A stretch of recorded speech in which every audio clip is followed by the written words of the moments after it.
As consequências da reforma ministerial do governo Dilma. A recomendação do relator do Tribunal de Contas da União em rejeitar as contas do governo da presidente Dilma em 2014. E a pesquisa do Datafolha que revela que 50% dos brasileiros prefere bandido morto. Sobre esses temas, quem vai conversar conosco no programa do Contraponto de hoje é o professor José Maria Pereira, do curso de Ciências Econômicas. Tudo bem, professor? Tudo bem, Quintana. A professora Larissa Pereira, do curso de Serviço Social. Tudo bem, professora? Tudo bem. O professor Alexandre Macar, que está um pouquinho afastado, né, do nosso curso de História. Tudo bem, professor? Tudo bem, vai. Retomando aqui as atividades do programa. E o professor Lissandro Dallanora, do curso de Administração e também diretor da Incubadora Tecnológica. Olá. Tudo bem, professor? Hoje nós contamos com a ausência e isso ficaria um termo meio esquisito, né? Mas infelizmente o professor Sandro Meiners não estará presente hoje no nosso programa. O professor, que é professor do curso de Direito e também delegado regional de polícia, não poderá estar presente nessa edição, mas na próxima semana, após o feriado, nós teremos novamente o professor Sandro Meiners aqui no Contraponto. Primeiramente, nós vamos falar sobre as consequências da reforma ministerial que foi anunciado. A reforma foi anunciada na última semana, foram 8 cargos extintos e alguns nomes que mudaram, a gente em seguida vai falar sobre esses nomes, mas num primeiro momento, que impacto vocês observam sobre essa reforma anunciada pelo governo Dilma na última semana? Receber a minha opinião já, vamos supor, nenhum. E hoje estava a prova disso, né? Porque a pauta bomba, né? Os vetos da presidente Dilma continuam no ar. Sempre lembrando ao telespectador que a gente grava esse programa na terça-feira, né? E vai ao ar na quarta-feira. Hoje, na terça-feira, pode ser que amanhã, na quarta-feira, votem, né? Mas não houve quórum, quer dizer, o próprio PMDB, que ganhou 7 ministérios, não deu quórum para votar esses destaques, né? Que seriam os vetos da presidente Dilma. E os 2 vetos principais, que seriam o aumento de quase 80%, né, para os funcionários do judiciário e mais a questão do reajuste do salário mínimo para os aposentados. Seriam esses 2 destaques, na verdade, vetos da presidente Dilma que mais interessam o governo, do ponto de vista do ajuste fiscal. E já não houve hoje, não houve quórum, e o próprio PMDB, que foi o partido, digamos assim, mais beneficiado, eu acho que é difícil, Quintana, tentar a governabilidade com o PMDB, né? Porque o próprio PMDB, eu sempre insisto aqui, que é um partido ônibus, né? Quer dizer, não tem uma ideologia definida. Talvez é possível cooptar um grupo do PMDB, mas o partido como um todo, e principalmente em função da divergência com o Eduardo Cunha, né? Que puxa um contingente, o chamado baixo clero do Congresso, e realmente está difícil, né? Eu acho que é complicado. Eu acho que pelo menos inicialmente não está funcionando. Pode ser que mais à frente, pontualmente. O discurso da presidente dizia que a ideia era que pudesse estabelecer uma boa governabilidade, né? Em virtude que tu teria uma base aliada mais próxima, né? Da direção da gestão do Brasil, e o que a gente percebe é que isso de fato não aconteceu. E na verdade, se a gente for pensar pelo aspecto, né, financeiro da redução de custos, o que a gente observou é que muitos dos ministros, né, e das outras figuras dos ministérios que foram cortados, eles foram absorvidos pelos que ficaram. O Helder Barbalho, que a gente já tinha comentado aqui no programa, que era do Ministério da Pesca, agora passou para o Ministério dos Portos, se não me falha a memória. Isso. Quer dizer, só foi realocado. E o resto dos ministérios, eles foram... viraram secretarias. Viraram secretarias dentro desses ou departamentos. Eu acho que nesse processo todo, assim, que é um assunto que eu acho que... Eu também venho insistindo há bastante tempo, né? Não sei se dá para chamar de brincadeira, por exemplo, a ex-presidente Dilma e o presidente Lula. Eu acho que agora... Eu acho que está ficando cada vez mais claro esse caminho. Vocês entenderam, né? Porque quem é que realmente está mandando, né? Esse acordo com o PMDB, quer dizer, que a ex-presidente Dilma formalmente assinou, na prática, ele foi costurado pelo Lula, pelo presidente Lula, né? Então a gente já não sabe mesmo quem é quem. E eu acho que a questão é a seguinte: a Dilma teve que engolir também uma reforma ministerial, não só aquinhoando mais o PMDB, mas também perdendo homens de confiança, né? Quer dizer, a seu lado, e entrando homens de confiança do Lula, que no caso, por exemplo, entrou o Jacques Wagner, né? E saiu o Mercadante, para dar um exemplo. O Mercadante foi realocado também, né, professor? Sim, mas eu acho que o grande problema no Ministério da Educação, o que a gente tem visto, infelizmente, né? Apesar da pátria educadora, o Ministério da Educação tem sido um ministério que serve de ajuste, quer dizer, o sujeito... Quantos ministros já passaram por ali? Digamos assim, quase um posto de passagem para chegar num posto mais alto. Por isso, professor, assim, que eu vejo que essa mudança, ela tem talvez um aspecto estruturante que seja positivo, ou seja, uma tentativa de redução de número de ministérios, ainda que a gente saiba que muito disso foi reajustado, uns viraram secretarias do outro e tal, enfim, né? Mas pensando futuramente a lógica, né, de que isso aconteça com outros ministérios, né, isso, né, enxugue essa máquina, e um aspecto negativo, muito negativo, que é justamente, né, a dança das cadeiras. A Dilma, né, ficar refém né, do PMDB e jogar o jogo do PMDB, né, que é justamente, né, tipo, o Ministério da Saúde, né, colocar alguém do PMDB lá. Já tem outros ministérios importantes. Os principais ficaram com o PMDB no final. Com exceção da educação. Que foi o único que se escapou do processo. E que a gente sabe quais são os projetos de leis que esses ministérios têm também alinhados com o Congresso, né? E que a gente sabe que isso é muito perigoso, né? Para a saúde, pensando no campo da saúde, né? Ainda mais tem um projeto de lei que queres falar? Não, só esse caso da saúde, por exemplo. O ministro que entrou, que lamentavelmente eu não sei o nome dele, acho que quase ninguém sabe, mas ele é assim, aparentemente... O Marcelo Castro? Não é que eu saiba de cabeça, eu tenho a lista aqui dos novos ministros, depois a gente vai passar todos os novos ministros mas e também as medidas. Ele já chegou, assim, que a gente vê que o sujeito está totalmente perdido, né? Então ele dá uma sugestão mirabolante de dobrar a CPMF, é isso que eu queria dizer, entendeu? Que é uma coisa que nem assim desse jeito passa. Imagina dobrando. Tu vê o descompasso que existe entre o governo e esse pessoal que está entrando. E daí, assim, é um descompasso, mas será que também não é um descompasso proposital? Eu né? não sei. Porque as pessoas que, quando elas não estão preparadas para assumir uma determinada posição, é mais fácil de ser manipulada, né? Ou de jogar o jogo do outro. Também existe essa possibilidade. Pode ser isso, mas eu acredito que talvez o grande motivo que se levou a essa mudança, vamos dizer, vamos reestruturar o número de ministérios, vamos fazer a dança das cadeiras entre os partidos, nessa questão da coalizão lá e conseguir as aprovações necessárias. Eu percebo hoje, foi um grande exemplo, nós não conseguirmos esses dois projetos passarem, não é? Os vetos da presidente, esses dois projetos, e também nós já temos falas distorcidas de novos ministros. Me confirma aí o do PDT que assumiu. Comunicações, o André Figueiredo. Isto, ele já falou que ele é totalmente contrário à política econômica. Então, quer dizer, nós já temos fogo amigo dentro do próprio novo núcleo. Eu acho que isso não pode, né?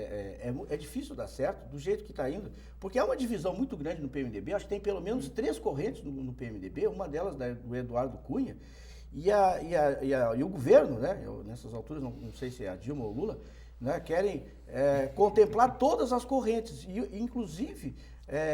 um braço direito do Eduardo Cunha foi nomeado o ministro da Ciência e Tecnologia, né? Que é outro ministério da dança das cadeiras. Então, na hora fica trocando e não tem ninguém da área, porque teria que ter alguém... Imagina, o Ministério da Educação ou da Ciência e Tecnologia teria que ser alguém qualificado. Da formação. Da formação, entendeu? Não colocar um economista no Ministério da Educação, né, professor? Bom, é o Aloysio Mercadante. Eu não vou... Justamente. Sim, mas considerando, digamos, o Mercadante ainda é professor, certo, é professor certo. da Unicamp, vamos pegar Certo. pelo lado do professor, né? Pior seria botar alguém numa corretora, aí eu acho que seria... Complexo. Aí seria muito pior. Mas nesse caso, esse é o braço direito do Eduardo Cunha, porque ele está envolvido. Teve uma advogada que defendia o pessoal da delação premiada, e ela se declarou ameaçada por esse cidadão deputado, né? E largou a profissão. E largou tudo, foi ele. E agora, ele é nomeado ministro do governo, entendeu? Por isso que eu acho que esse negócio não pode dar certo mesmo. Vamos então só para ilustrar, desculpa, professor, só para já esclarecer, já que a gente está falando em situações pontuais, as medidas e os novos ministros para ilustrar a conversa de vocês. As medidas anunciadas pela presidente Dilma na última semana foram a criação da Comissão Permanente da Reforma do Estado, extinção de 8 ministérios, eram 39, agora são 31. Mas a proposta era extinguir 10. 10, ela não conseguiu os 10. Extinção de 3 mil cargos comissionados, ou seja, os famosos CCs, né, foram cortados. Eliminação de 30 secretarias ligadas a ministérios. Redução de 10% nos salários da presidente, do vice e dos ministros, de R$30 mil para 27, arredondando, né, os valores, né? Corte de até 20% nos gastos de custeio, para os custeios do dia a dia. A imposição de limite de gastos com telefone e passagens diárias aos ministérios, revisão de contratos de serviços terceirizados, revisão de todos os contratos de aluguel do governo, revisão do uso do patrimônio público e dos imóveis da União e a criação de uma central de transporte por ministério com vista a reduzir a frota e otimizá-la. Essas são as medidas anunciadas. Os novos ministros: Casa Civil, Jacques Wagner, do PT, Ciência e Tecnologia, Celso... Quando a gente diz novos ministros, alguns foram realocados, né? Alguns são novos nomes. Então, a Casa Civil é o Jacques Wagner, que já estava entre os ministros, agora ele assumiu a Casa Civil, é do PT. Ciência e Tecnologia, Celso Panceira, do PMDB, alguém recentemente Que é o braço direito do Eduardo Cunha. Comunicações, que o professor Alessandro recém mencionou, André Figueiredo, do PDT. Da Defesa, o Aldo Rebelo, do PCdoB, é o 4º ministério que o Aldo Já Rebelo passou ocupa. do esporte até... Esse daí Cadeira cativa. é pau para toda bastante obra, capacitado, né? É pau né? para toda obra. Mas eu acho que o Brasil é um país surrealista. Nós temos um comunista agora comandando todas as forças armadas, né? É a evolução dos tempos, né, professor? Quem imaginaria que nós chegaríamos a tanto? Hein? Só para concluir, então, Educação, Aloysio Mercadante, do PT. Mulheres, Igualdade Racial e Direitos Humanos, Nilma Lino Gomes, sem partido a priori, é o que diz aqui. Ministério de Portos, Hélder Barbalho, do PMDB, filho do famoso Jader Barbalho, Sim, né? Ministro da Saúde, Marcelo Castro, do PMDB, acho que foi o professor Marcara, recente tinha mencionado. Acho que entrou na conversa. Eu não sei o nome. É o Marcelo Castro. Ministério da Secretaria de Governo, Ricardo Berzoini, do PT. Trabalho e Previdência, Miguel Rosseto, do PT. É que a saúde tem um orçamento bem grande, entendeu? Sim, é um dos maiores orçamentos hoje. Por isso que a Dilma relutou em entregar esse ministério, entendeu? Então, são nacos do poder que o PMDB vai tomando. A continuar nessa marcha, no final do governo nós teremos votado no candidato do PT e eleito um candidato do PMDB, porque quem é que vai mandar vai ser o PMDB. E qual será o impacto que teve isso dentro do próprio PT? Não se fala muito nisso, mas qual é a percepção eu acho que vai aumentar o fogo. PT? Eu acho que a Dilma vai viver, já está vivendo um inferno astral. Mas olha, eu tenho uma má notícia para ela, vai piorar. Ou seja, o fogo amigo vai aumentar. Porque tu cortar 3 mil CCs, isso daí vai tirar muita gente que está acomodado lá, e esse pessoal não tendo o que fazer, vai para os sindicatos fazer barulho, vai contra a política econômica do governo, ajuste fiscal, etc. Então, acho que vai aumentar um pouco a dificuldade da Dilma. Não sei que esses CCs que foram cortados sejam tudo aqueles muito pequenininhos, né? Mas seguindo a lógica que o presidente Lula estaria nesse processo, né, de coordenação dessa reforma, e o Lula é a figura mais emblemática do Partido dos Trabalhadores. Não seria para também conter esse fogo amigo dentro do PT? Olha, é difícil. O sujeito que perdeu o cargo, né, que perdeu a função, eu acho... Eu digo não em relação aos CCs, mas no contexto geral. assim, A política econômica que é o problema. O PT, digamos, o PT mais autêntico, aquele que digamos, tem mais compromisso social, esse pessoal tá gritando e timidamente está saindo das ruas. A gente vai ver daqui a pouquinho a CUT se manifestar. Eu não sei, eu acho que o Lula é um negócio que ele está sendo tratado muito lá no andar de cima. Eu acho que o andar de baixo, que ele não tem controle sobre o andar de baixo. A própria criação de novos partidos políticos também está tendo uma corrente, né, de parlamentares do PT que estão migrando para essas novas redes. A rede, na verdade é a rede mesmo. A rede, exatamente. A rede e vai pescar mais gente, entendeu? Pela proposta. Principalmente né? porque no próximo Saiu ano o pessoal a gente tem um pleito. Já pegou um senador, né? Pegou um senador que era do PSOL, né? Mas tá confuso, né? Porque pega gente de tudo que é partido que, teoricamente, em tese, né, são visões de mundo completamente distintas. Pega gente do PCdoB, com gente né, do PMDB que se... PSDB. Mas os partidos Mas viraram... existe ideologia nos nossos isso partidos que eu ia atuais? dizer. Para mim virou uma geleia geral isso mas, daí. Os partidos não têm mais ideologia definida. Mas né? Partido pega um partido como, que nem eu falei, um partido comunista. E vamos ver, só no papel. Mas tem lá os valores do partido, é como se fosse uma empresa, né? Tem lá valores, tu observa lá e tu consegue distinguir. É como se fosse, tu falou bem, que nem fosse uma empresa. Papel. A primeira coisa que aparece numa empresa é assim, ó, missão. Toda Mas empresa tem uma missão. Mas é. ninguém, no final das contas, é um negócio que fica muito na estratosfera. Não lá, deveria ser, lá mas no- infelizmente fora do acontece. sistema solar. A missão, pra mim, é uma coisa que fica fora do sistema solar. Mas na teoria, o PSDB e o PT, o que muitas pessoas confundem com a política atual, né? Na teoria, no conceito originário dos partidos, eles têm um conceito bastante semelhante. A origem dos partidos. Assim, mas a origem, o PMDB também tá Se junto. fosse por O afinidade PMDB seria o pai de ideológica, todos com o MDB, né? se fosse por afinidade ideológica, a composição que o PT deveria fazer era com o PSDB. Né?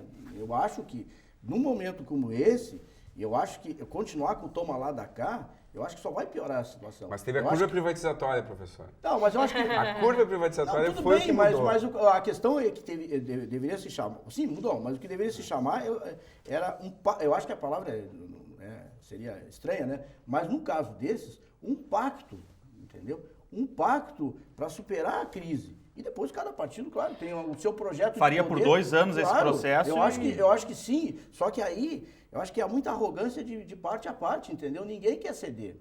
Mas eu acho que não é só arrogância, mas é uma questão de interesse também, né, Não, professor? de interesse sim, mas não os interesses do país. Ou seja, abrir mão dos Assim, interesses Mas se a partidários gente, em nome do se a interesse gente do for país. pensar nessa reforma ministerial, não tem nenhum interesse no país. Se a gente pensar Nenhum. friamente, né? São questões de apaziguar ânimos e tentar ajustar as coisas para governar um pouco melhor, né? O Lula deu essa frase. O Lula disse assim, é melhor perder os ministérios do que perder o poder. A frase é do Lula. Até eu teria uma pergunta pro professor Pereira, né? Porque A Clarissa eu estava fiquei- como falando, eu fiquei- a Larissa estava Como eu falando. fiquei um Eu- tempinho eu- fora do programa, o dólar estava em 4 e pouco, e hoje eu vi que ele está em 13,80 e poucos, né? Será que isso não tem também a ver com Tem, essa sabe o questão? que tem a ver? Tem a ver com o Banco Central jogando dinheiro, reduzindo Até as quando? reservas cambiais. Até quando ele vai queimar reservas? Ou até quando vai ter... Não, tem bastante.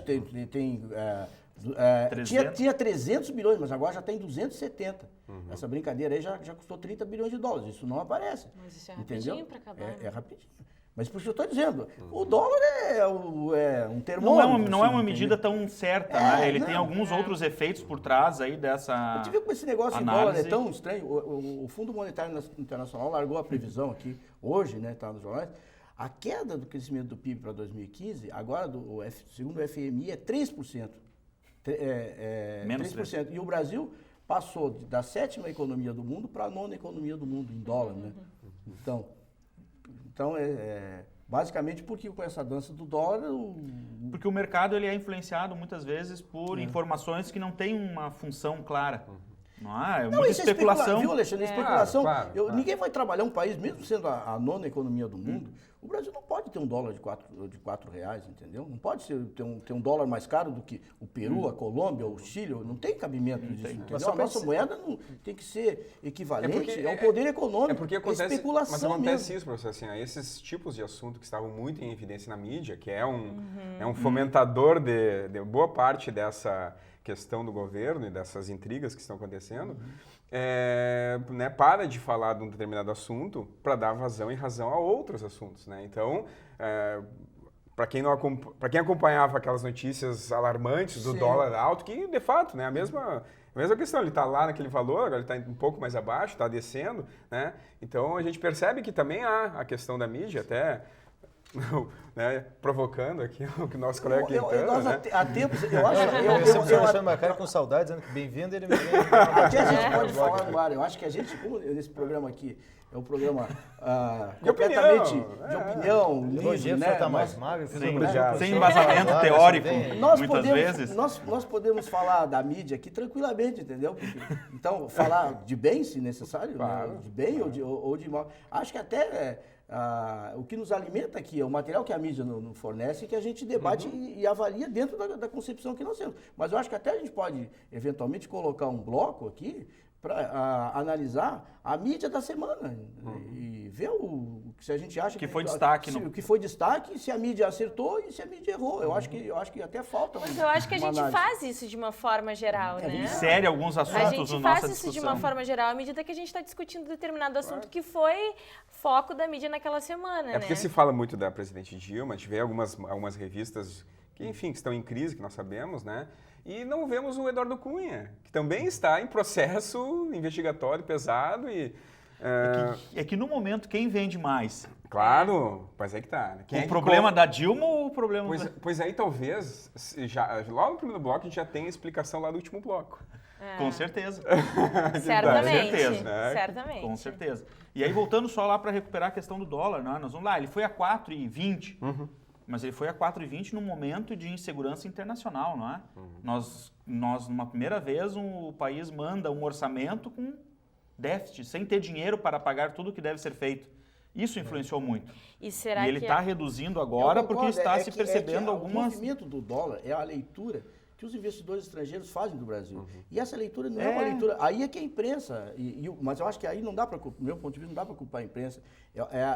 Os erros do governo, entendeu? Que eu acho, eu já comentei aqui, de precipitar as coisas, de baixar o superávit primário, entendeu? Antecipar, apresentar que eu acho o maior erro de todos, apresentar um orçamento deficitário no Congresso, quer dizer, demonstrando que o governo realmente não faz esforço nenhum para poder equilibrar suas contas. Isso daí repercute lá fora como uma bomba, entendeu? O pessoal começa a puxar o dinheiro de volta. Eu acho que tem muito erro nessa história. Tanto é que a queda da nota de risco do país, no final, afetou muito pouco a nossa economia. Que nós saímos lá do grau de investimento para o grau especulativo.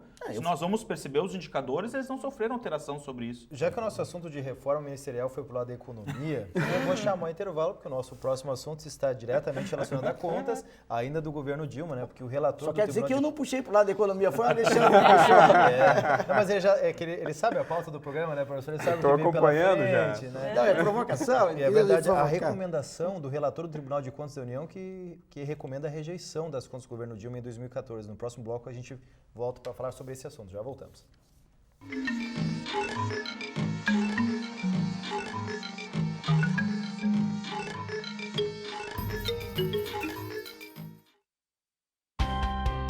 Vestibular de verão do Centro Universitário Franciscano. Inscrições até 26 de outubro pelo site unifra.br. Prova única 1º de dezembro. Vestibular de verão. Viva suas aspirações. Eu sou a coisa mais importante do planeta.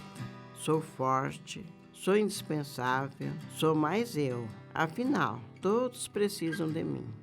Não tenho cheiro nem gosto, sequer tenho cor.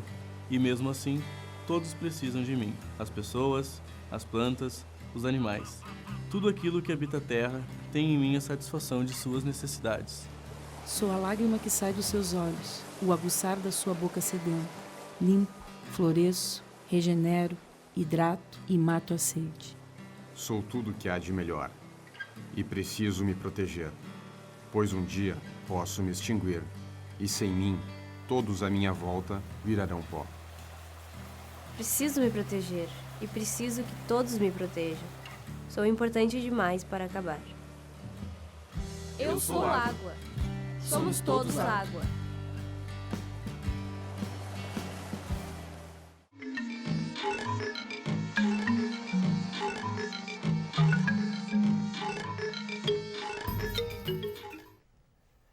De volta com o programa Contraponto, eu acho que no próximo programa o intervalo vai ser um pouquinho maior para a gente conseguir colocar todos os assuntos e o debate que segue durante o intervalo aqui no ar.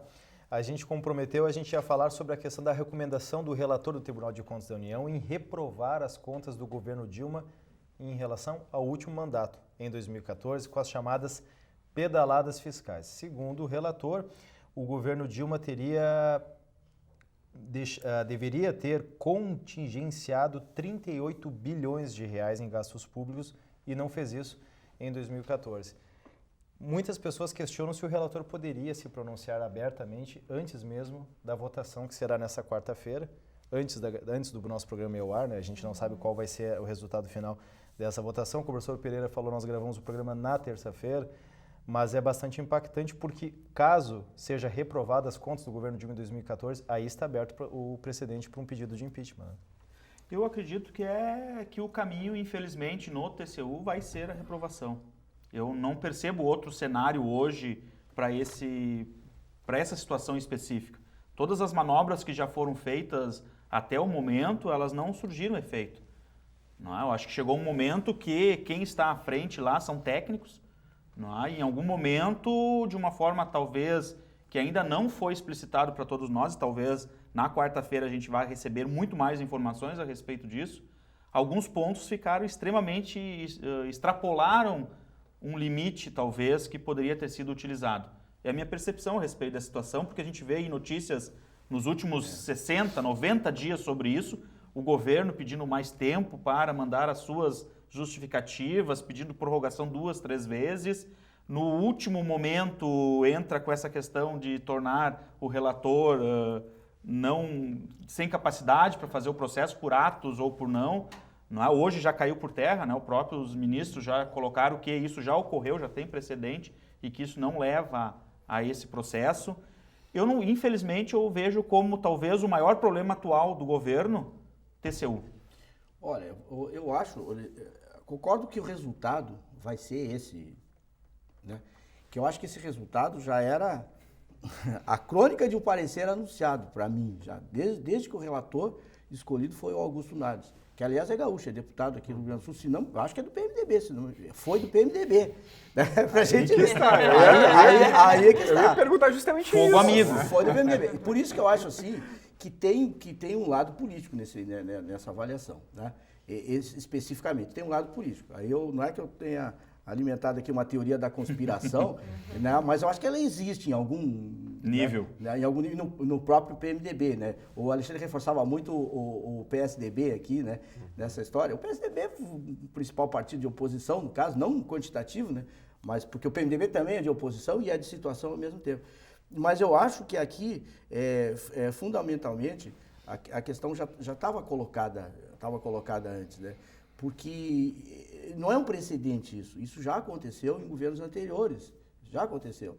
Então, que no caso é o governo, não seria que falsificou as contas, né?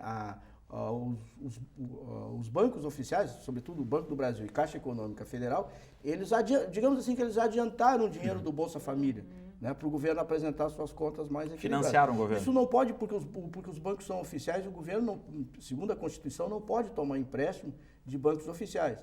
Mas aí a questão é uma firula jurídica. Foi um empréstimo ou foi um adiantamento, uma coisa parecida? Então, depende muito da interpretação ali do relator. E a interpretação do relator, óbvio, desde o início, pelas declarações que ele dava, já era no sentido que ele ia... Esse era o encaminhamento que ele seria dado. Esse é o encaminhamento, né? E o que serve isso aí? Isso aí serve de combustível, é a deixa para o pessoal que está lá no Congresso trabalhar o impeachment. Porque a opinião do TCU... Não tem nenhuma consequência operacional prática, entendeu? Agora, teria consequência se o Congresso rejeitar as contas. Aí sim teria consequência e poderia abrir um processo de impeachment. Eu acho que é nesse sentido. Agora, que eu acho que isso daí já estava independente da defesa do governo, o resultado seria esse. E eu acho que o governo está tentando apenas protelar, né? Ele já sabia disso, porque o pessoal também sabe quem é quem lá em Brasília. Né? E só que eu acho que, de novo, a estratégia do governo não é muito boa de tentar condenar o relator, porque aí é o espírito de corpo, né? Os outros colegas dele, do TCU, vão defender ele, e aí que se tinham dúvidas, agora é que eles vão... Mas daí tem uma questão também, como aquela do bloco anterior, né? Como as reformas ministeriais, elas foram também, talvez, estratégicas nesse aspecto, né? Quando ele dá mais... ministérios para o PMDB, também é uma forma de tentar amenizar os ânimos, né? E também conter este fogo amigo, né? De alguma maneira. Então, só que o que a gente percebe é que mesmo assim não tem dado certo, né? Não tem dado certo. E eu também concordo que de uma forma ou de outra vai ser rejeitado as contas do governo. Agora, o que eles vão fazer posterior a isso, Qual vai ser a carta qual de negociação vai ser a carta seguinte? de negociação seguinte? Porque haverá a carta de negociação Com seguinte. certeza, Sempre há. mais uma reforma, Sempre talvez. há. Talvez a vaga da presidência passe oficialmente para o PMDB. Pois é, porque é o que né, tá surgindo. Tá se delineando. Tá se delineando. A gente vê né, o Temer, que antes tinha um posicionamento junto à presidente, daqui a pouco ele está recuando, aí parece que é um jogo de... Né, Sai da articulação política do governo. É um jogo de xadrez ali, que ele tá jogando de um lado e a presidente Dilma está jogando do outro. Né? Então, Eu não acredito que a Dilma confie no Temer, né? Não, sabe? Quem confia no Não poderia, né? Porque ele sendo vice-presidente, ele abrir mão da coordenação política, porque ele não queria ser... Quer dizer, eu estou abrindo mão da coordenação política, é como se ele dissesse, não, agora eu vou para a oposição. É mais ou menos isso, né? E aí a Dilma volta. Eu acho, por isso que eu estou achando que isso é um desgaste, entendeu? E que não vai trazer consequências. O pior de tudo, eu acho, é o Brasil continuar Do jeito que está. nesse toma lá da cá até o final, entendeu? Até o final do mandato da Dilma. Temos Porque mais 3 anos nós teremos ainda. uma crise muito dura, talvez E eu uma acho das que a maiores. população, assim, aí vou fazer um relato bem particular, o quanto a gente escuta a população, né?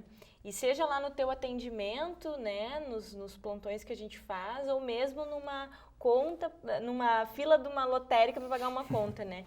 As pessoas ontem revoltadíssimas com o que está acontecendo com o Brasil. E daí tu vê, assim, as pessoas já estão saturadas, elas não têm mais o que fazer, elas não estão encontrando mais estratégias de enfrentar toda essa crise, e elas estão agora admitindo, bom, o governo está debochando da população, porque ele simplesmente só está pensando em articulações políticas, em benefício próprio, e a gente trabalha o mês inteiro só para conseguir sobreviver. É isso que as pessoas estão falando. Então, assim, ó, eu acho que essas posturas, elas também vão implicar, daqui a pouco mais, num movimento muito grande da massa da população. De que forma? Não sei. Sempre tem um articulador, sempre tem... Surge uma nova figura. Tem um fecho para tudo isso, sabe? Mas eu acho que isso a gente realmente precisa se atentar. Mas aqui Tem uma dificuldade do ponto de vista econômico, né, do ministro, né? O ministro Levi não é aceito, inclusive pelo Lula. O Lula quer, porque quer, nessa reforma que ele fez agora no governo, trocar o ministro da Fazenda. Ele quer botar o Henrique Meirelles, que foi do governo dele, do primeiro governo dele. Né? Então ele quer porque quer fazer a troca. Né? Claro, eu acho que o Lula pensa pragmaticamente, porque ele é um ex-banqueiro, né? Então isso aí acalmaria mais o mercado do que o Joaquim Levy, que não tem sido um hábil negociador, né? Assim, até dificuldade com o Congresso. A gente se ele preocupa parece... com esse mercado, né, professor? Isso que é uma coisa assim, ó, o mercado tá Fazer nervoso, o que a gente vive o mercado na economia tá de nervoso. mercado, Porque se o mercado tem problema... Não, a Larissa tem muita razão. Porque não, assim, tu me a gente pegou se isso é que os preocupa jornalistas com o fazem. mercado, né? Porque o que acontece, Larissa? É porque assim, daí a gente fica assim, ó, o mercado é algo fantasioso. Porque se o humor do mercado não mercado. está bem, quem paga somos nós, humor do população. mercado. Mas então Esse a é o gente- problema. É o humor do mercado. O humor do Hoje mercado. o mercado Não, não tu me está bem pegou, humorado, né? É o mercado, né? O mercado mercado. antes. Não, o mercado. Mas eu só quis dizer, eu comecei falando assim, o Lula pragmaticamente pensa desse jeito. O Lula é concreto, o mercado... O Lula Abstrato. pensa desse jeito. Como é que nós vamos vamos? pensar nisso. Não, o pessoal nunca ganhou, o mercado nunca ganhou tanto dinheiro Como quanto ganha o Lula, agora. Quanto o Lula foi presidente, ele mesmo declarou isso, não sei o que o pessoal reclama. Nunca ganharam tanto que no meu governo, e foi verdade mesmo. Mas tanto é que não reclamam, né? Os Tá? banqueiros não reclamam. Não, o Lula, o paradoxo é esse, exatamente. O Lula é um trabalhador, um representante dos trabalhadores, mas é o sujeito mais... Por isso que eu acho que essa coisa não bate, entendeu? É algo extremo, ele é muito mais aceito pelo mercado, pelos empresários, entendeu? Que ele acha que ele tem capacidade de diálogo. Eu acho que a diferença, né, por exemplo, o Lula transige muito mais do que a Dilma. A Dilma não transige em certas coisas. Por exemplo, essa questão da contribuição das empresas aos partidos, né, que passou no Supremo. Por exemplo, se a Dilma quisesse realmente derrubar a resistência no Congresso, do grupo, inclusive, do Eduardo Cunha, ela não tinha vetado essa cláusula. Deixava E uma ela discussão vetou, jurídica. entendeu? Então, eu acho que a Dilma, eu acho que ela paga um preço também pela coerência dela, né? E já o Lula eu tenho as minhas dúvidas, né, entendeu? Ele é... Bom, mas assim, deixa pra lá. falando da questão da temática dessa recomendação, os impactos que isso pode causar, já que a gente fala da questão do nervosismo do mercado, né? Vamos falar do que o mercado pode ocasionar, não é a imprensa nesse momento agora, né? O que isso poderia, de fato, trazer como consequência, como reflexo? Porque a notícia da desaprovação das contas em função de 2014, a possibilidade até mesmo de embasamento para um pedido de impeachment poderia aumentar, trazer uma sensação de crise ainda maior. Pragmaticamente, eu sei que eu estou até falando demais hoje, mas pragmaticamente seria por isso eu acho que eu nunca disse que o Lula não é hábil politicamente, ele é muito hábil. Qual é o checkmate que ele faria no mercado? Era esse, era botar o Henrique Meirelles, né, que foi diretor do Banco de Boston, entendeu? Isso aí acalmaria os credores, o dólar cairia imediatamente, Alexandre. E se isso não acontece, se isso não acontece, eu acho que a economia vai continuar sangrando até se estabelecer uma luz no fim do túnel. Mas ainda sobre a temática desse bloco, é preocupante, temos que acompanhar essa quarta-feira essa votação? Com certeza. Mesmo que talvez o resultado não venha a ser uma surpresa, eu acho que nós temos que acompanhar porque isso vai impactar no mercado. Como que o mercado vai reagir com isso? Não sei se o dólar vai continuar nessa tendência de queda. Eu não sei se a Bolsa de Valores lá vai continuar também na tendência de alta. Não se sabe como que o mercado vai aceitar essa notícia, de que forma ela vai ser tratada. Até porque nós não sabemos todas as informações. O impacto político vai ser muito gravíssimo. Forte, né? Não, então, impacto gravíssimo. Acho que até a economia nesse ponto, claro que vai ter uma relação, mas politicamente vai ser bem eu acho, curioso. Vai ser quase o último prego. Para ser, mais ou menos. Para ser bem objetivo, eu acho que no caso quarta-feira amanhã, se houver quórum, eu acho que eles não vão derrubar os vetos da Dilma, porque seria realmente um absurdo eles fazerem isso. Eu acho que eles estão simplesmente mostrando uma força. Não, estão mostrando força. Nós podemos, mas não vamos fazer. Mas ali na frente a gente pode. E aí o que acontece? A Dilma vai continuar refém. Porque provavelmente se é aprovado os vetos, o Congresso fica quase que sem nenhuma carta na manga. De curto prazo, não é? Se tem a questão do TCU da reprovação, eles liberam a questão dos vetos, mas trazem a questão da reprovação das contas. Por exemplo, passando a questão dos vetos da Dilma, aí vem a outra, que é a pauta bomba. CPMF. Sim, tem CPMF, eles têm muita coisa para votar, o Congresso tem tudo, pauta bomba é o que não falta, né? Eles poderiam até aumentar o expediente, né? Trabalhar sexta-feira, trabalhar na segunda. Mas eles ganham hora extra se eles fizerem isso. Pois é, então... Né? Não, prefiro que não. Sabe por que eles trabalham de terça a quinta? Trabalham é uma força de expressão. Eles vão a Brasília de terça a quinta, porque na época que Brasília estava sendo construída, realmente não tinha nada em Brasília. Então o pessoal morava em outros estados e ia para Brasília e voltava, porque não tinha nem hotel direito lá em Brasília, que era na época dos candangos, lá na década de 60. E a coisa, e a moda pegou. E hoje o Brasília é uma cidade quase cultural. Virou. Mas o Congresso ficou fechado um tempão também, né, professor? Então, na época da ditadura ali, o Congresso, né? Maravilha, vamos aguardar então a votação nesta quarta-feira em relação se serão aprovadas as contas do governo Dilma em relação a 2014. Agora nós vamos para um breve intervalo e na volta a gente vai falar sobre uma pesquisa que chamou a atenção no começo dessa semana, a pesquisa Datafolha, que revela que 50% dos brasileiros preferem bandido morto. Já voltamos.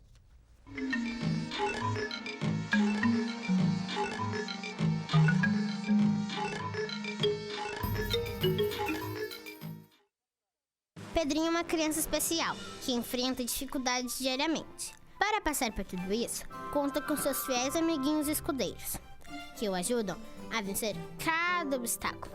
Sem eles, Pedrinho nunca conseguiria enfrentar o temível dragão, que impede que todos levem uma vida feliz no castelo. Para quem enfrenta um dragão por dia, uma mão amiga sempre é bem-vinda. Por isso, Pedrinho precisa da sua ajuda também. Contribua com a Escola Antônio Francisco Lisboa e transforme a vida de vários Pedrinhos. Aqui, estamos em busca de nossos sonhos. Conhecemos pessoas com interesses semelhantes e ideias diferentes. Estudamos nossas matérias preferidas, aprendemos, debatemos e construímos. Agora é fazer o presente para se alcançar o futuro. Aqui, estamos vivendo nossas aspirações. Vestibular de verão do Centro Universitário Franciscano. Inscrições até 26 de outubro pelo site unifra.br. Prova única 1º de dezembro. Vestibular de verão. Viva suas aspirações. Por meio da educação, milhares de jovens colaboradores e pesquisadores compartilham suas experiências em um ambiente vivo, amparado na liberdade de pensar e criar. A comunidade universitária é um lugar em que o estudante pode desenvolver seu perfil próprio, enriquecendo assim o bem comum. Polo Nacional de Inovação por meio da Nanociência é referência em qualidade de ensino no Rio Grande do Sul. Centro Universitário Franciscano, uma universidade para suas aspirações.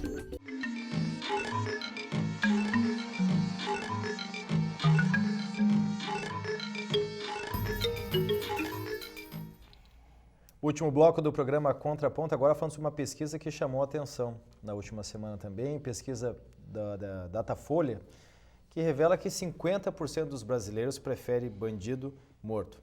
Claro que a gente vai discutir esse resultado da pesquisa com o professor José Maria Pereira, professora Larissa Pereira, professor Alexandre Macari e professor Lissandro Dallanor. Nós vamos também tentar entender, fez falta o professor Ferroni nessa temática agora, que ele dizia que ia questionar a questão da pesquisa. Mas, independente da forma com que foi questionado, foi perguntado, até a gente aqui no intervalo foi questionado que tipo de bandido, se bandido engravatado também estaria nessa lista, mas é um número bastante expressivo, né? A gente vive num contexto onde a indignação da população com todos esses assuntos que a gente vem acompanhando ultimamente, em relação à política, em relação à economia, em relação à moral do nosso país, agora vem essa situação. Me parece que é uma espécie de falta de esperança na lei, na legislação brasileira. Essa é a consequência que a população tem.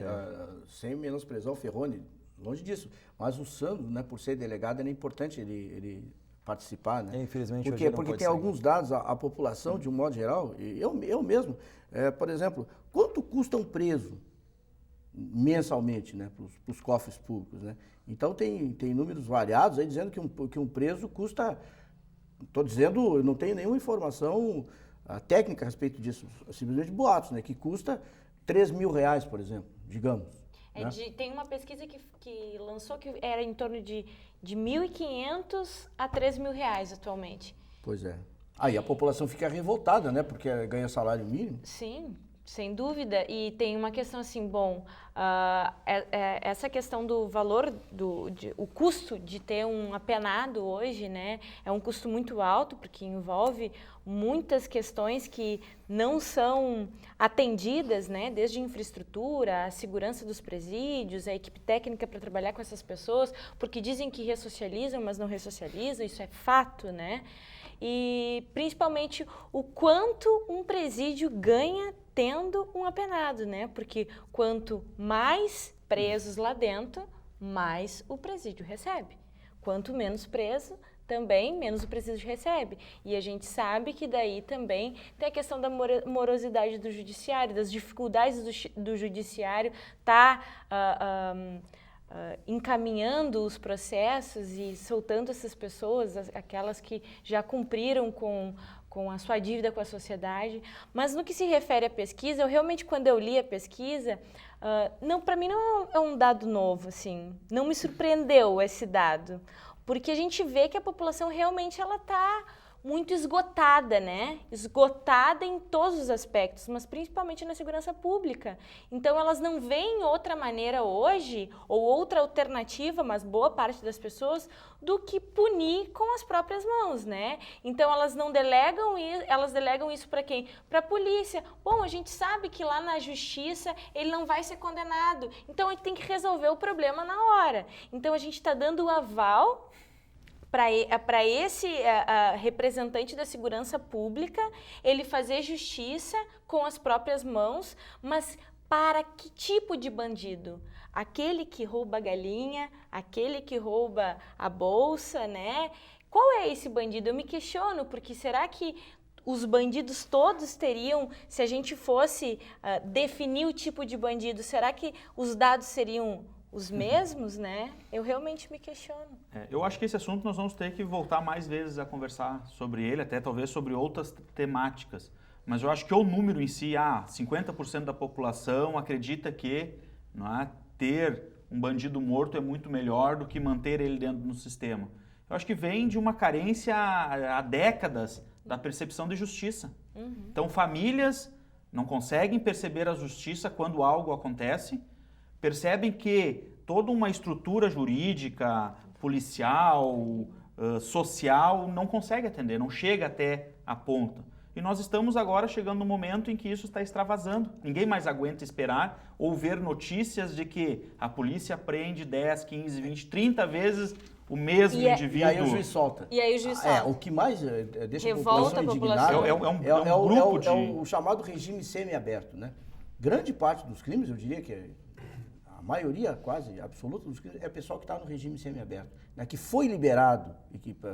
Entendeu? Então, eu acho que tem que haver uma reforma. Porque é um problema social também, não é? Ele está no semiaberto, ele faz o quê? Em todo o sistema jurídico. Qual é o suporte que tu dá para essa pessoa, de fato, voltar para a sociedade e não ter que utilizar do crime? Mas essa história de trabalhar, né?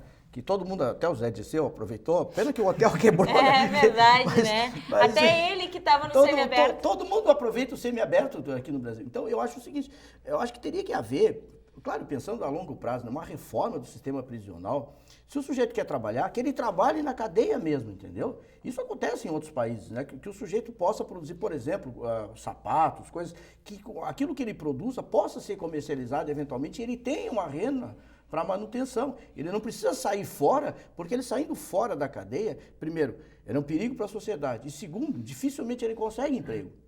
Não, eu acho que aí a gente tem que pensar de uma forma mais estrutural. Não adianta a gente... Eu acho que tem que remodelar todo o nosso país. E claro, país, e a polícia, e eu acho que tem outra coisa, mais um dado que eu coloco na mesa aqui, é o que aconteceu agora no Rio de Janeiro, porque lá entre os policiais do Rio de Janeiro, que agrediram a juíza, que foi fazer uma vistoria na prisão. E veja só o descalabro que é o Brasil, quer dizer, os privilégios que existem. Então lá os policiais, e eram mais de 200 policiais, 200 e tantos, que é do... como é que chama lá? Não é a Brigada Militar, Polícia Militar. É a Polícia Militar lá do Rio de Janeiro. Então eles tinham um batalhão, né, um prédio, só para eles.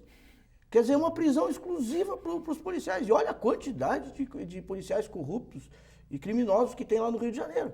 Então, quer dizer, tá tudo contaminado, entendeu? E a gente está dando aval para essas pessoas que são corruptas e que são tão bandidas quanto fazerem justiça Essas pessoas, o policial que se corrompe e que comete crime, esse daí teria que ter uma penalidade muito superior, né? Porque a função dele é exatamente outra. Mas antes, professor, antes da gente punir essas pessoas, por que a gente não pensa no que a gente... Qual o suporte que nós estamos oferecendo para que elas não tenham que se corromper? Né? Porque pessoas mal equipadas... Tu trabalhar de forma mal remunerado, mal equipado, sem mas tu aí ter não formação, justifica, sabe? não justifica, mal capacitadas, não pode até não ser uma justificativa aceitável no sentido de que mesmo assim eu tenho que trabalhar, eu tenho que ser honesto, eu tenho que ser ético, mas a gente ele pode procurar outro emprego, né? Como assim ele pode procurar outro emprego? Pode deixar de ser policial e fazer outra coisa, se ele acha que o que ele ganha não é então suficiente. Hoje a gente não se vai ele ter acha mais que o nenhum risco, policial, como qualquer professor. é que nem professor, se a gente acha que ganha pouco, então eu vou dar péssimas aulas por conta disso, eu não vou estudar, não vou me aperfeiçoar, vou prejudicar os meus alunos. Professor, a gente muda de emprego se a gente não está satisfeito, não é? Não, professor, assim, em geral. Muito pior no caso de policial, porque policial foi treinado para isso, quer dizer, foi treinado para essa função. Tudo bem, eu acho que tem mecanismo, o policial deve fazer greve, deve se manifestar, agora ele não pode passar pro lado do crime, a pretexto de que ele ganha pouco. Aí eu não concordo. Mas ele pode reivindicar melhor esse salário. Pode, não só pode, como deve. Ele não pode. Ele não pode fazer greve. Os professores podem. Mas ele pode. Os professores podem. Claro, eles não podem fazer greve, né, apesar de ter essa greve unificada que sucede aqui no Estado. Mas eles não participavam, mas eles não saíam à rua. Mas eles têm muitas limitações. Sim, mas quando não estavam no seu turno. Mas quando eu falo de reforma estrutural, por exemplo, eu acho que tem que acabar, por exemplo, com essas polícias militares. Uma brigada militar, tem que ter uma polícia só, entendeu?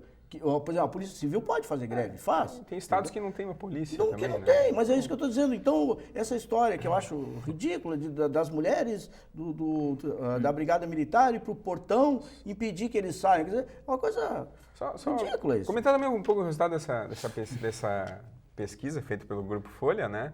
Então, é evidente que né, é impossível, e aqui talvez eu faça às vezes do professor Ferroni, né? Porque né, a gente sabe muito bem qual é a lógica ideológica do Grupo Folha. Né? Vou falar só de alguns números. 1.307 pessoas ouvidas em 84 cidades, com mais de 100 mil habitantes. Santa Maria estaria nesse grupo? Estaria nesse grupo, teoricamente, e diz a pesquisa que no sul do país, ou seja, na nossa região, o número é um pouquinho maior, 54%. Pois é, e aí assim, isso me lembrou, né, a época que foi feito o referendo lá da questão das armas, né? Porque são questões que estão ligadas, né? Claro. É incrível, estão ligadas. E já faz quanto tempo aquele referendo, né? Qual foi o resultado da maioria da população? Né? Bom, não vamos, né? Somos a favor da manutenção das armas, né? Para quem tem direito ao porte, né? 2003 foi, se eu não me engano. Mais de 10 anos. Né? Então, acompanhando um pouco essa lógica, né? Digamos, já que a pesquisa pega de uma forma mais ampla, tratando esse número aqui base, 1.300 entrevistados, né? Como referência, a gente pega, né, o nosso Congresso brasileiro, né, que está repleto de políticos de lógica conservadora, né? Então a gente vai montando um quebra-cabeça e vai verificando que não, a pesquisa ela condiz realmente com o pensamento da maioria da população.